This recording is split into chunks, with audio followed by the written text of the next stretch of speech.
Hey guys, today me and Jordan talked about dating and relationships. It's been a long time coming. He, for years, has been talking about how he's against dating, and he always said he would talk about it or, teach about it. And today's that day. So it was great. I enjoyed it. I hope you all have a great day. Bye for now. Hello. Hey. Welcome back to the podcast. Jordan, thank you for being on the show. It's wonderful to have you. Jacob, it's an honor. Yes, thank you. Can I be honest? I'm starting to look forward to these. Like we've done enough of them now. It's not like clunky or like what no, right. And we talk all the time anyway. And so, man, I'm glad you. Yeah, and it's just kind of fun because it's not structured super intensely. Correct. So yeah, for sure. How's the heat treating you? I've been hot all day. I'm good. Like I'm glad when I talk because I love the mornings and I love the evenings. Mm-hmm. But man, it's hot. I just stay inside. Yeah, it works out pretty well. I had a buddy call me from Texas today, and he's like, "Man, how hot is it there?" Because he thought I was going to say like 70 or something. I'm like, "It's hot. It's actually hot. It's dry heat." The topic today is dating and relationships. This has been a weird one for me. Here's why. Because usually we don't talk about it in advance and I don't ever know. And you told me kind of at a glance what it was going to be today. Yeah. So. Well, because I wanted you to be, if you had verses or something, because I've worked here long enough to hear you talk about it. A lot of you don't believe in dating. Right. And you always say that you're going to teach on it. And today is that day. So I almost was like, well, he's talked about teaching on it. I almost wanted to give him the time to like get something ready. But first I thought it would be cool to define some terms, because if you say dating is a bad idea, what term would you use for the process of meeting people we might want to marry someday?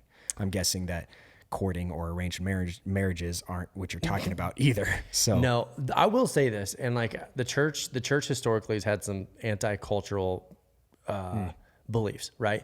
Things that we believe that go against the culture. And in mine, it's so weird that the church has embraced the cultural version of dating, because the original biblical concept of dating is not anywhere close. It's not anywhere close. And so for somehow the church to have just accepted, oh, this is just how it's done. I'm not saying arranged marriages. That's not what I'm saying. However, the divorce rate in arranged marriages the divorce rate is so low. And you can say, well, culturally, maybe it's not as acceptable to get a divorce or whatever. But the truth is, like, to be in a marriage that's a long-term commitment does not mean that you had to like search through and find your soulmate and you happen to pick the right one out of the hat. Interesting. And so like Bible college, it's not Bible college, because Bible college is like, just be intentional with your heart, bro. Like you just got to be intentional with your heart. And like, wear Birkenstocks while you're doing it. Yeah. Like just being intentional, courting, or, all the weird stuff that causes people to be like, no. What? Yeah. So at a sense, here's what's weird is that the word itself has gotten so distorted that you can't hardly even use the word dating anymore, because when I say, hey, someone's dating, instantly we take it to the cultural version of that. Right. And I'm against it. I will say on camera, I am against dating. I'm totally against it. And I got lots of reasons why, even though Lacey and I dated before we got married, and that's what throws everybody for a loop. They're like, wait, but do you propose to someone you don't know? And isn't that fascinating that we are so confused by what God intended for a relationship that when we go, I'm against dating, it's like, what? How can you be against dating? How does it even work unless you just do it the way that we've been taught? It's like, well, maybe the way that God intended it, like that God was a part of that process. Right. So what did God intend? Let me tell you what God did not intend. Okay. How are you going to buy a pair of shoes before you try them on? Yep. And when somebody's like, well, dating doesn't, like you don't have to like go there if you're dating, and you're like, no, that's what it's for. That is what the American version of dating is designed for. Let's try this out. Right. Let's try out everything that we're not supposed to try out, see if it works, see where we're at, see if the commitment happens after the fact. Let's see if what takes place relationally and physically can result in a commitment to each other. And that is not how the Bible intended it. The Bible said, let's make a commitment to each other and cultivate the relationship and the physical part of it. But the commitment was first. Interesting. And so we've got this skewed version of what it means to like find the person, and you instantly fall head over heels, and like there's a physical aspect and an emotional. Let's move in. Let's just see if it works. Let's put the commitment to each other very, very, very last, to the point that it's not long till in America you go, why do people even get married? Right. What's the point? Oh, I don't want to bring lawyers into our relationship. Like, no, that's the beauty of the design of a marriage and a relationship between people is the commitment happens, and then you build on the backside of that. You build into the relationship all of these things that are lacking instead of like hoping, because I honestly think your best chance at a healthy relationship is your first relationship. I know that sounds backwards. You're like, how could you say that? Because people date all the time when they're 12 and 13. Okay. Yeah, we do. And we create all sorts of bad habits, and we damage our prefrontal cortex that's developing into how we make decisions until eventually we are running the entire gamut of a marriage and a divorce. And then our 13-year-old breaks up with her boyfriend from school and is devastated. We're like, oh, get over it. It's just a boyfriend. Like, hello, you've literally like put that person in a marriage. And then you don't understand why when it ends and they're going through all the emotional trauma of a divorce that we don't appreciate what that kid's going through. You know, we see kids all the time commit suicide. Like, what happened? Well, they just broke up with their boyfriend or girlfriend. They're like, oh, that seems so dumb. No, it doesn't. It seems like they got in over their heads on what they're experiencing and going, wait a minute, this is not what God designed. This is not what God intended, was that we do everything that a marriage does. And then the last little step is, I guess we'll have a wedding. And then our divorce rate is through the roof right now. And we're like, I just don't get it. So commitment, relationship, then physical, where it's and the relationship's going to develop, because I'm not saying you walk up to a stranger and you're like adequately attractive, I'll marry you. I mean, that obviously there's going to be a period of the relationship growing to a point, but if you're not prepared to get married, if you're not in a place where you are prepared to make the decision of commitment, should that relationship go to that point, then you shouldn't be dating in the first place. There should be nothing called dating in teenagers, period. There should be nothing known as like going on a date with a group of people because there's someone that you're attracted to or whatever. Like, that's not dating. Like, we know. We're like, well, legally, well, technically, I'm not talking technically. I'm saying functionally, we know that dating means a commitment to one another at a exclusive nature, with an exclusive nature. And so, like, going on a date, that's not the American dating model. The American dating model is I'm exclusively committed emotionally and physically to you, but not legally, which means you get all of me and I get all of you, but it's still an audition. So is there room to say, when I say it's an audition, it means you can't be peacefully loved by someone if you're auditioning for their approval, because at any point they can go, flip the switch, I'm out. Right. Like, that's the joy of a marriage, is that the audition is over. I am committing in front of God and my family that you are the person that I'm going to love. And I'm going to commit to you so that when the bumps happen, you don't have to worry that this is going to fall apart and I'm just out. Right. There's a love that comes in commitment that God like demonstrated for us. Like, I'm committed to you. And I want you to be committed to me, the bride of Christ, things like that. Imagine if God was like, well, here's what's crazy. That because we think that dating is like, well, let's try it out. And then if it works out, then we'll love you. Right? Okay. And then we turn around and we think, because God just like demonstrates marriage in the Bible and we're the bride of Christ. And so then we start to behave as though God has got us in an audition period where if we're good, we get in. If we're bad, we don't. So we're always trying to like impress or manipulate, or how much can we get away with? We're cheating on God. St. Augustine, children in the room, earmuffs. It was St. Augustine that said that about the church, my mom is a whore. The church is a whore, but she's my mom.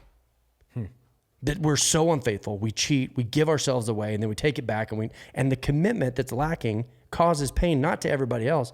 The lack of commitment from us causes pain to ourselves, because we begin to feel unlovable, because these commitments that we're making at a surface level, no one ever follows through on that with us, and our value is gone, our virtue is gone. We feel like we're not lovable anymore, and we become this broken thing because our practices as Americans devalue what it means to be loved. So is there a gray area? Meaning, like, if it's no, I'm just kidding. if it's a commitment, relationship, physical.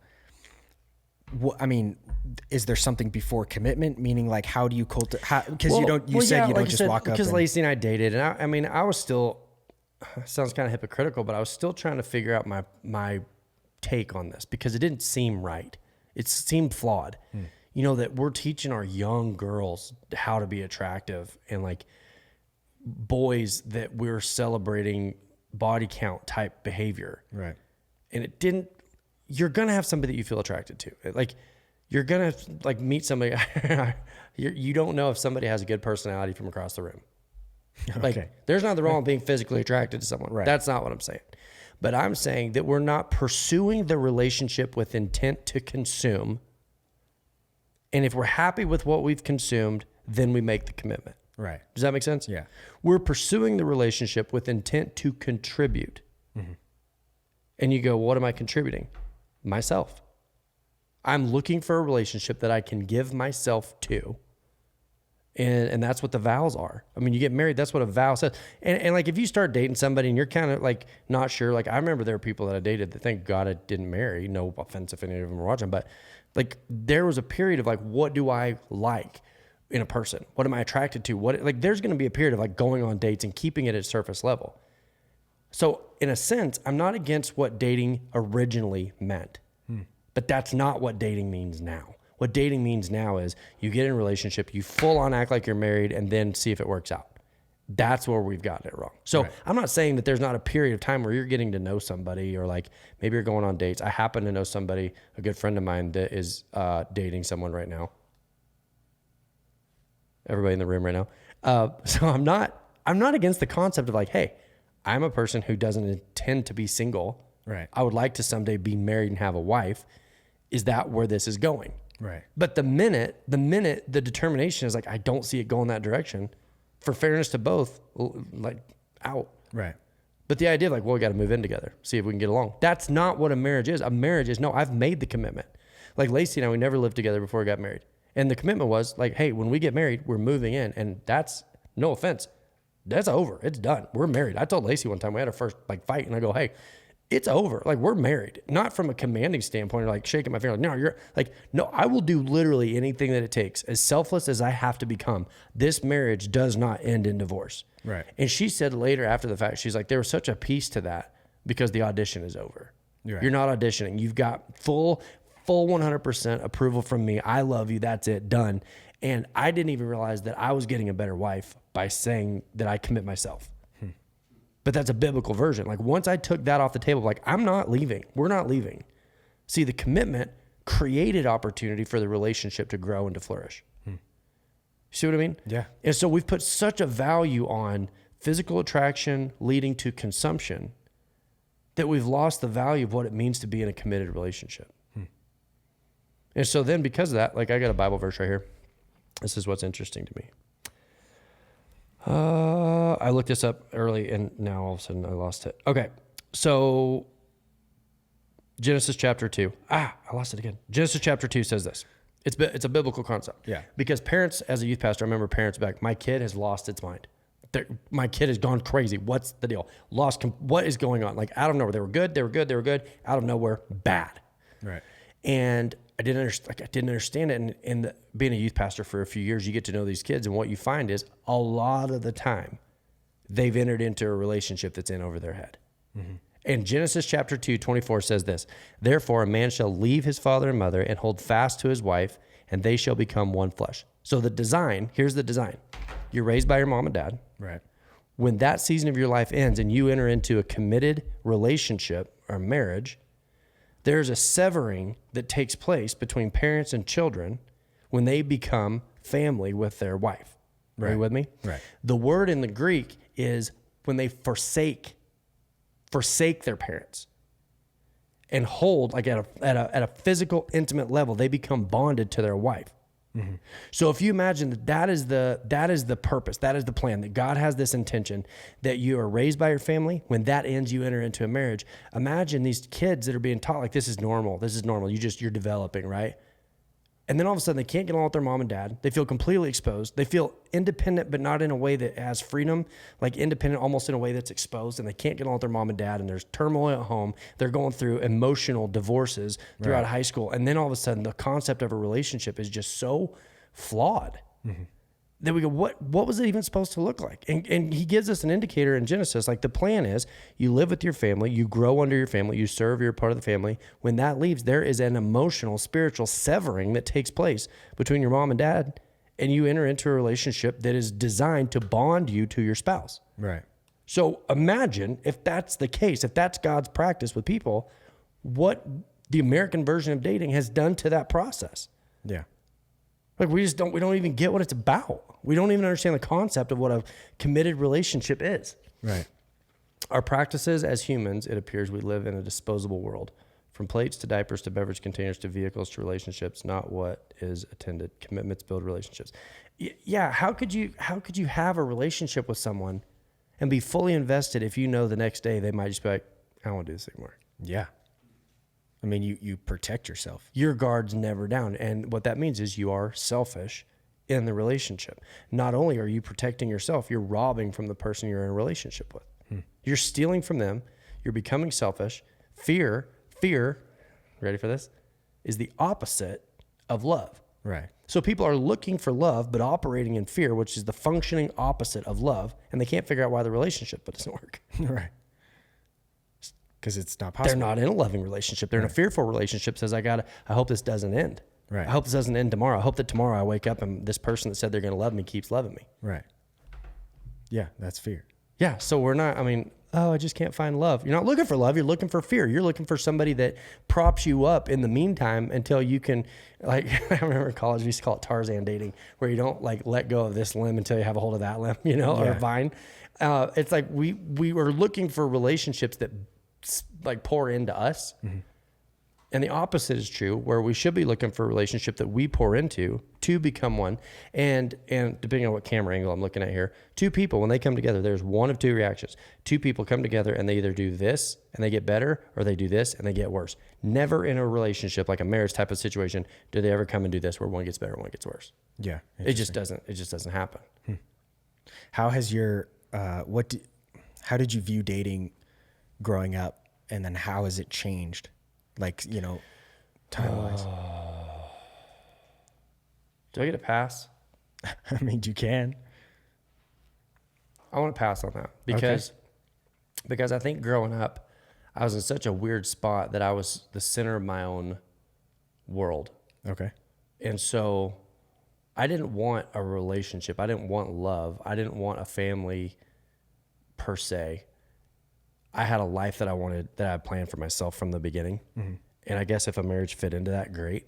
Mm. But it wasn't like I really ever stopped to consider what life would look like in a committed relationship. Hmm. Like I used to say you cannot cheat on a girlfriend. There's no such thing as cheating on a girlfriend. Hmm. Be like, what are you talking about? Like, no, if you're cheating, that's a marriage. I'm not saying that's a good standpoint, and I'm not defending that, but like, I don't understand when people are like, oh my gosh, I can't believe my boyfriend cheated on me, my girlfriend cheated on me. Like, dude, that's how this works. Hmm. If you want all of it, then the commitment starts first. Right. If there's no commitment, then maybe there's like an ethical violation. Maybe like it wasn't cool. But that's the brokenness of this whole American dating concept is like, well, had you committed to each other? Yeah, definitely, because I gave him a football. Yeah. What? Right. No, like a marriage, like a legal agreement that says everything that I've got is yours. I'm investing everything I've got. It's yours. Hmm. So much so now that we've got prenups, and it's like, how do we get here? Yeah, because that doesn't make sense at all. It's to say that you're making I love you for now. Yeah. You're assuming that you're going to If it's not somebody that you would give everything to, why are you getting married in the first place? Right. Define the difference between dating for entertainment and dating with intention. I don't think there's anything wrong with dating for entertainment. Okay. I think it's absolutely fine. Like if you're going on dates with somebody because like you want somebody to go ride go-karts with or go golf with or go do something with, like, and there's somebody you're interested in, I don't think there's anything wrong with dating for entertainment as long as you're following the rules, the obvious infraction type stuff. Right. How PG-13 do we have to stay? Absolutely nothing. I guess parents, if you're in the room. But what dating does is it's like, let me line out a person in the world who I can practice going as far as I can with. Mm-hmm. Right? That's not the kind of entertainment I'm talking about. If you want a buddy to go hang out with and you're interested or whatever, then that's fine. Right. But if you're in no position to get married, that's as far as it can go. Mm-hmm. And honesty would say like, hey, I'm not in a position to get married. Like maybe I don't have a job. I don't have a future. I don't have an education or whatever the case may be. Right. Lacey and I really didn't have much going for us when we got married, but our commitment was like, we don't care. We want to build something together. Like we're fine not having anything. Like that's the agreed upon thing. Like my prenup is that you get my debt But we both knew like we just wanted to do life together, and we made a commitment that that's what we wanted to do. Yeah. And then you figure it out. You figure out marriage as you go. It's not like that it's all, see, and that's the other thing. It's like your wedding day is supposed to be the pinnacle of the relationship. In my opinion, it's almost one of the low points. Mm-hmm. You're just getting started. How could that possibly be the height? Mm-hmm. The height is like a 10-year anniversary. The height is like raising your children together and seeing your grandkids and like making investments and going through failures and going like, that's the highlight. Being there for them when they need you, or them being there. You know when I fell in love with Lace? No joke. When I fell in love with Lacey, this probably tells you a lot about the kind of girls that I dated before, with a couple of exceptions. We were coming back, and I wasn't feeling very good. We were coming back from Slitterbond. I was in the back seat. I think I like overheated or something. I wasn't feeling very good. And I was laying down. I had my head in her lap, and the friends of ours were driving home. And I didn't hardly ever get sick. So like for me to be kind of almost nauseous was really out of character. And we get to the gas station. I go walking inside. I was going to go get Sprite. And I get to the counter, and she'd gone and gotten medicine and brought it up there for me. And I was like, what are you doing? Yeah. Why do you care about me? Yeah. What, like in my mind, I was fully prepared that I was going to marry somebody that wanted something from me. And she was actually demonstrating for me something I didn't really even consider. And I'm like, oh, maybe that's what love is. I could do that for her. Yeah. I mean, I could be somebody to get, and so Lacey was actually the one that taught me how to be selfless in a relationship. And so when we got married, she was living in Alaska, and I go, hey, why don't you move to Texas? Alaska sucks. And it was cold in the middle of winter. And she goes, I'm not moving anywhere for a boy if I don't have a ring on my finger. Oh. And I was like, yeah. I mean, yeah, yes, that's what I want to do. So then, it wasn't long after that. And she wasn't being a jerk about it, but she understood, like, why would I make a commitment with no commitment? Right. That doesn't make sense. Right. Why would I do that for somebody I'm not married to? Those are the kind of experiences that lead you to the, like, what are we doing in this nation? No wonder the divorce rate is what it is. Mm-hmm. No wonder there's so many single parents. No wonder there's so many kids being raised, and I'm like, why do we even do this whole marriage thing? What are we doing? Mm-hmm. Because we try to build it on the front end, and if we're happy with it, then we commit on the back end. And I'm like, no, like, commit. Right. Find somebody, make a commitment. And also, by the way, I don't believe in soulmates. I think that Explain that. Well, how could you? That means like, what happens if you married the wrong person? Is God not going to honor your marriage? What if you made a mistake and like you find out you're pregnant and then you get married and then you find Jesus and it's like, really, that's how you found your soulmate? Well, that doesn't seem very likely. God blesses the relationship based on the commitment and the buy-in. And I think best case scenario, you wait and you're patient and you're following the guidelines and like you find somebody that you love. But soulmate, the way we prop up soulmate is that it's a perfect marriage. Like, that's not the standard. The standard is not someone who fits you perfectly. It's someone who God brings into your life that brings about better changes in you and better changes in them. And collectively, you become this perfect thing. A soulmate would mean that they're perfect and you're perfect. Like, No, God brings your marriage to a place based on your commitment and follow through to the place that you're both better as a result. Mm-hmm. So to put the kind of parameter on it, like there's a soulmate, like, I don't know. I just don't buy it. Mm-hmm. So what went through your head with Lacey when she said that thing, I'm not moving unless I got a ring on my finger? Yeah. To make the step from like, oh, okay. Meaning like, because I guess the standard, is you date for years and years, and then it's like you eventually get married because you don't want to be without that person. Yeah. Versus the step of like, did you know everything about Lacey before you got married? No. They say there's nobody that gets married faster than a Bible college couple trying to stay holy. Right. and so when Lacey and I decided we were going to get married, we started dating in July. She just gotten hired as a flight attendant. Then she was gone. She moved to Anchorage, Alaska, and I'm in Texas. And I was like, that's not gonna work. That won't work. Right. Like, I would come home and it wasn't like, I gotta keep her near me. I gotta protect it was nothing like that. I just missed her. Like I said, I honestly didn't think at the time, I didn't think you could cheat on a girlfriend. So it wasn't like I was like expectant or anything weird like that. It was literally just that I loved her and I wanted her to be in my life and I wanted to like drink coffee in the mornings type stuff, right? Like, that's just what I wanted. Yeah. And so she's in Anchorage and I went up there and like, man, Anchorage in the winter is just awful, right? And so when she said that, it was literally like, That's actually what I want. So why wouldn't I do that? Right. I don't have anything. I don't have any money. I had to paint the jeweler's sign for him to even pay for the ring. Like I had nothing. Yeah. Like so many of my decisions had gone badly at that point in life. Like I was literally at a low spot. And it wasn't like I was coming in, great white knight and I'm going to rescue and save the day. And like, that's what I wanted to be, but that just wasn't how it had panned out. Mm-hmm. And she didn't want to be a flight attendant. She was a flight attendant, but she would get sick on every single flight. Like she's a flight attendant that had to go to the bathroom and throw up in the bathroom every flight. And so we were both kind of like, you want to just figure it out, I guess? And she's like, yeah. I'm like, okay, because how could it get any worse than it already is? I mean, we were so dumb, but like that was part of the commitment. Mm-hmm. The part of the commitment was like, we want to build something together. Mm-hmm. I don't want to join somebody else's empire. Yeah. And did you feel like God was with you in that meaning, or was the decision just like, okay, this is what I want? Or that's what the American culture screws up also, is that you expect Shrek and Fiona, right? Like it's gonna be perfect and it's gonna feel perfect and there's gonna be no head. It's gonna be great. And then it isn't. And you're like, oh, so it must mean it's not right. Right.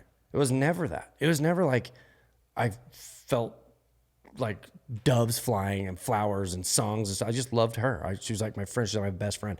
We would talk on the phone for hours and it was like, no, I would rather do life with her than without her. Right. And she was like, yeah, me too. And so I don't know that I could look back and like my grandpa's funny. He goes, what do you think? And I go, I don't know. What do you think? And he goes, if you don't marry her, you're never allowed to ride one of my horses ever again. So like my family saw it way before I did. Right. Cause she didn't fit what I thought I was going to marry, but thank God, because what I thought I was going to marry was based on just such stupid premise. Yeah. Like she was like my best friend. She never played games.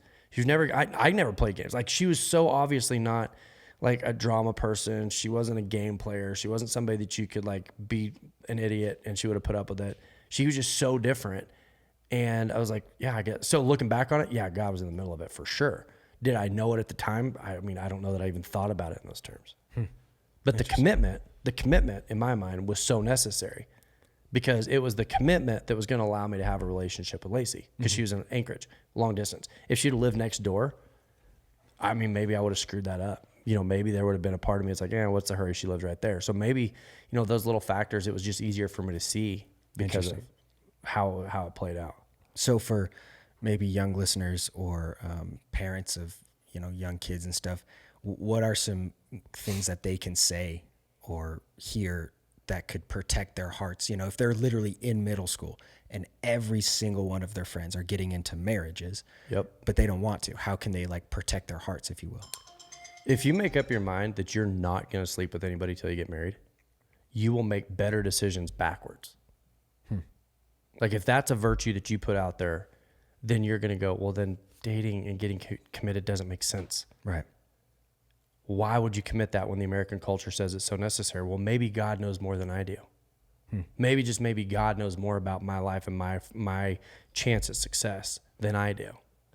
The same Bible talks about the prophet that he sent to go marry a prostitute and how she cheated on him and left and he had to go buy her back out of slavery. It's not like the Bible's prude. Right. It's saying this is your best chance. This is your best shot at being loved. Because what the American culture teaches is fear. Like you are in a fearful relationship. The commitment never really happens. Even in marriage anymore, the marriage is 50-50. And so you're constantly self-preserving and fearful. And God's going like, that's not how it has to be. Mm-hmm. You can be in a committed relationship where you love and you are loved. And it's the best reflection of how I am with you. And so if somebody wants to make a plan for their life, it depends on what they want. Mm-hmm. Because they're like, well, if I don't, what if I miss out? I used to work with a guy and he said, every chance that you pass up is one you never get back. And I'm like, I guess if that's your standard, but what's your goal? Right. Do you want to find what God's got for you, or do you just want body bags at the end of your life that you can look back on and brag about? Where does that lead? Where does that go? You end up being unloved in your life and the relationships are unfruitful. You end up with children that you don't get to raise. You end up with broken families. You are responsible for the destruction of children's lives if you are creating people outside of a situation that you can support. That's not their best situation. What do you want your life to look like? And so I think it comes down to, do you really trust that God knows what he's saying, or do you not? Right. Do you trust God, or do you trust who? Pick one. Pick one person that you would say leads the culture do you trust that person more than God? Yeah. So do you believe that God is like in the details, meeting kind of, maybe guiding another person to you? Oh yeah. No, I think God takes great joy. You look at some of the stuff that's in the Bible, like in Proverbs, about what he hopes that you find in a wife. And it's like, don't read that in public, like, whoa, dude. But God's desire is that you find that. And I think that's the 5 love languages. I want to get back to that, Mary. No, I think God is constantly behind the scenes, kind of like ushering things along. Right. I had this talk with Cody Shea the other day. Like, I'm already okay with the fact that she's going to get married and have a family. What I don't want is all the riffraff before that. Mm-hmm. I want her to be able to skip all the junk and all the distractions. But when it comes time for her to make a commitment to somebody, nobody is going to support that more than I do. I will do anything that I can do. Jet will someday get married. And I hope the person he marries is the first person that he ever loves, and he makes a commitment, and he gets to skip all the riffraff. Yeah. So, there's compatibility issues. Like, there are things you've got to learn to be compatible. And like, if you're hanging out with this person, you're starting to get the idea that like after 10 or 15 minutes, they get on your nerves, and like, you don't have to make a commitment because you went on a date. Right. That's not what I'm saying. But I'm saying if you feel like, okay, I'm going to make this work. And so, Mary, to your point about the 5 love languages, I think anything that takes us out of our own self and considers the love of the person that we're in a relationship with is beneficial. The 5 love languages specifically, personality profiles, there's all kinds of things that you can do. All of them are good practices of like, oh, wait a minute. What about you? What's good for you? Like, right. What can I do to be a help to you? How can I pour into your life? So things like the 5 love languages are a good exercise in saying not like, what do I want, but what am I able to contribute? Mm-hmm. Yeah. We've got a lot fewer questions on this one. I don't feel like it's super popular. Back. Hey, if anybody's watching this, like, I completely disagree or totally agree. Just let us know. I'm so curious. People have been like silent tonight. There's been not a lot. Yeah. And what's crazy is, like I said, you say I'm against dating, and people are like, well, then how do you figure it out? Well, because this is how you figure it out. Instantly, when you would say it, I'm like, so like arranged marriages, because the whole idea was when you say against dating, I mean, everybody, I guess defines that differently. My kids in 8th year hated it. Hated it. But if you think about it, an arranged marriage, which I'm not saying it's that, but an arranged marriage is a commitment up front. Yeah. It's closer. I mean, I'm not saying it's ideal, but it's still closer than the garbage that we promote on our TV shows, sexualizing children through the TV shows and the expectations of what's normal, normalizing immoral behavior. Like, our culture is attacking the concept of what it means to love and be loved right now, to the point that when you suggest that there's another way, people are like, what possibly else could there be? Right. Well, because, I kind of view dating, similar to what you're saying. And so when you would say that, I was thinking, okay, wait, if it's not even that, so, right. So it was interesting, clarification of like, well, it's more about, trusting God, first of all, that he's going to like, bring somebody into your life or so on and so forth. And then hanging out with them to, I'll go you one better. Hi, Jack. Thanks. That helps. I didn't know you're watching. I got one for you. If somebody wants to move in and you really want them to move in, and that feels like short term, maybe it's not perfect, but it feels good because you get to play house and blah, blah, blah. Think about what they're asking of you, what they are wanting from you. That's not the standard that you want in a spouse. You do not want a spouse that says, I know what you want, but here's what I want you to settle for so that I can have what I want. I mean, the living together thing before marriage is, and I know people do it. And I know that there are people that have said like, hey, if we had it to do over again, we wouldn't have, and stuff like that. Based on a godly premise, the joy of living together and building a home and buying furniture and like all those sorts of things build a relationship once the commitment's already there. Right. And so the laziness, we're such a lazy nation, dude. We are so lazy. Yeah. We are so lazy. I'm preaching about it Sunday, but we're like, self-control is not on the list. You're going to hear it Sunday in the sermon. You type in self to Google, you get self-care, self-awareness, self-help, self-improvement, nobody talks about self-control. We're so freaking lazy. And so when God is like, that's not how I want you to do it, you're like, yeah, but. Right. I'm telling you what, our nation needs the wake-up call of 2020. I don't know how bad it would have to get for people to start to wake up, but there are things that God goes, why would I have said it if it wasn't true? Yeah. Why would I have put that there if it wasn't for your benefit? Mm-hmm. What do I get out of you following the rules. Right. I said it because it's the best opportunity for you to be loved in a relationship. Yeah. Very thought-provoking. Thank you. As a single woman, finding that trust and letting my wall down is what's hard for me. How do you find that trust or friend? Gladys, I think that's my point is the commitment level is knowing who you are in Christ, and that you don't, Gladys, to your specific question, you don't need a relationship to fulfill you. And I think when you go into it needing the relationship to pour into your life, it already puts a weird frequency in the relationship. When you go in fully fulfilled on who God is and that you're going to be okay, then you've got something to offer in the relationship. And so letting your walls down is like a commitment. The commitment is based on a rational decision, a rational mental decision. Because that's the other thing. When young people specifically start sleeping together, they will overlook flaws in each other like crazy. Why? Because Genesis 2 said that's what happened. You break up from your mom and dad, you're bonded with this person, and now because of the nature of the relationship, you're overlooking obvious red flags that lead to broken relationships later. So if you can't make a commitment to marry somebody without having slept with them, then that's probably not the right person. Right. I mean, the logic is there. It adds up. We just don't like it. Jack says, what are your thoughts on the pressure of a perfect relationship or the idea of committing to your first love? That's the perfect relationship, define perfect, because perfect is what God does in your life and your spouse's life over the course of a lifetime. That's what perfect is. But the culture has changed it to, is it perfect? Because if it's not perfect, don't make a commitment. Just try it out for a while, which takes away from the ability of that thing to ever become perfect. And I'm not saying that the committing to your first love, it's so countercultural. Anything that has anything to do with self-control is adamantly opposed by the culture.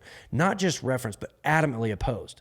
So first love, the idea is that God said your first sexual encounter should be wedding night type stuff. Mm-hmm. And we're like,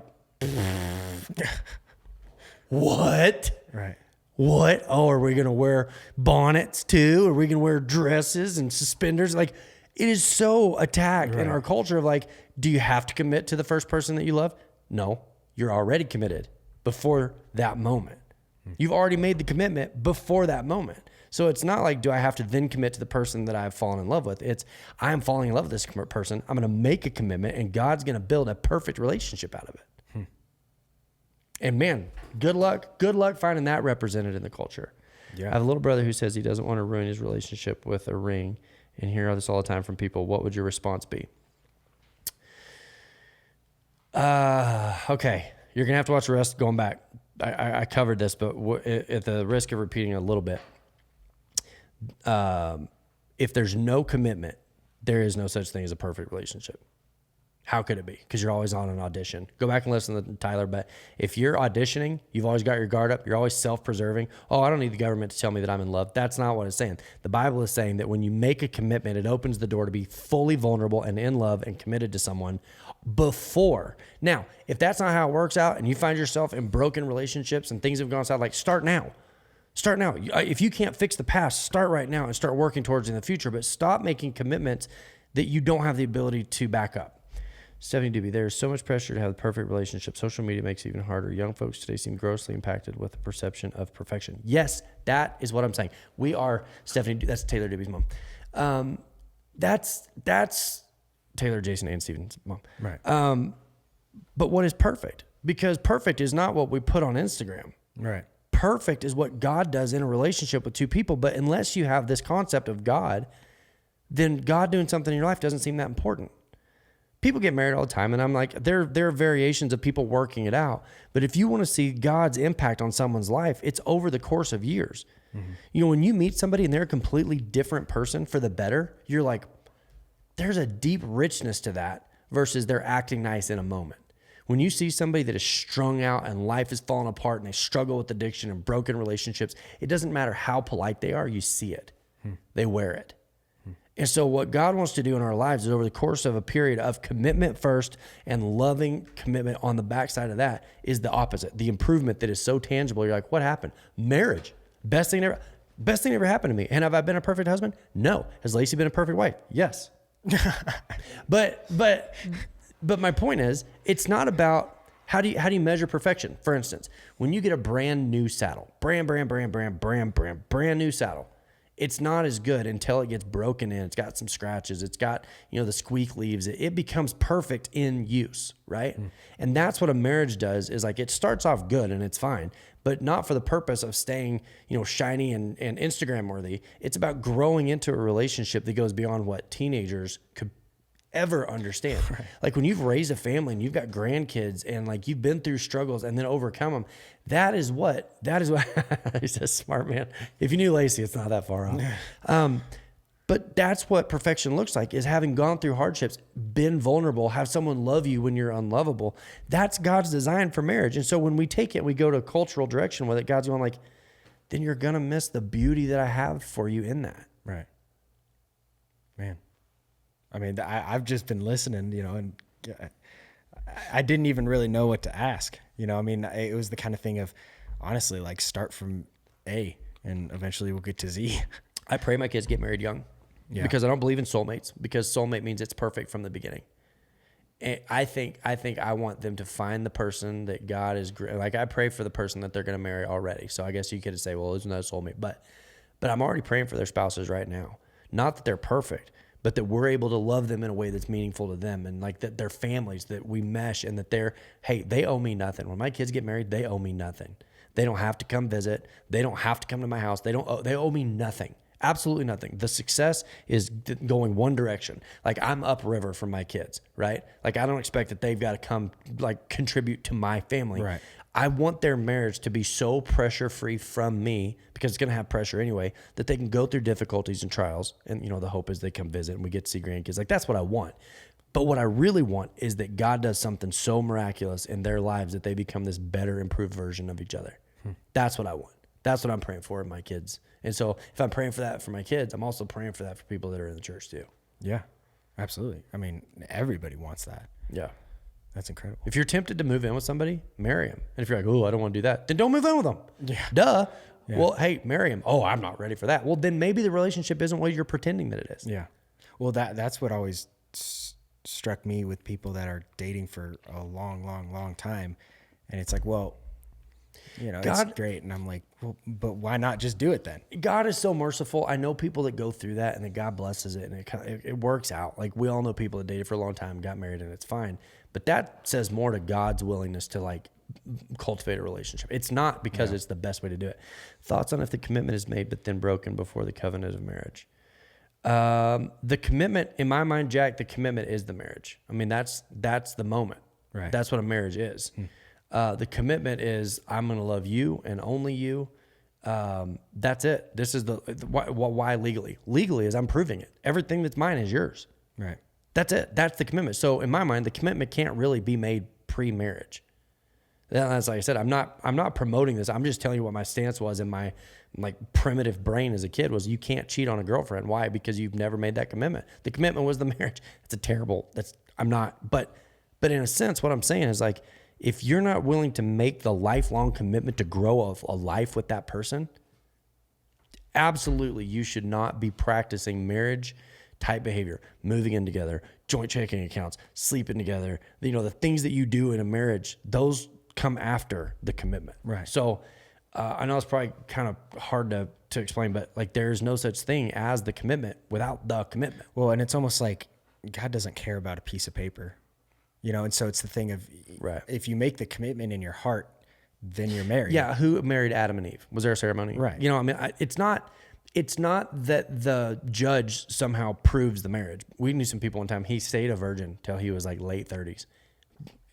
His whole life, virtuous as he could get, marries a gal who was widowed, stayed pure. It was a big deal to him. They get married and they turn in the wedding certificate, and something about the county that was filed in or something like that got messed up. And so legally they actually weren't married. He waited that entire time. And so it's like, dude, but what's funny about that is like the commitment was made. Mm-hmm. Legally, it was done.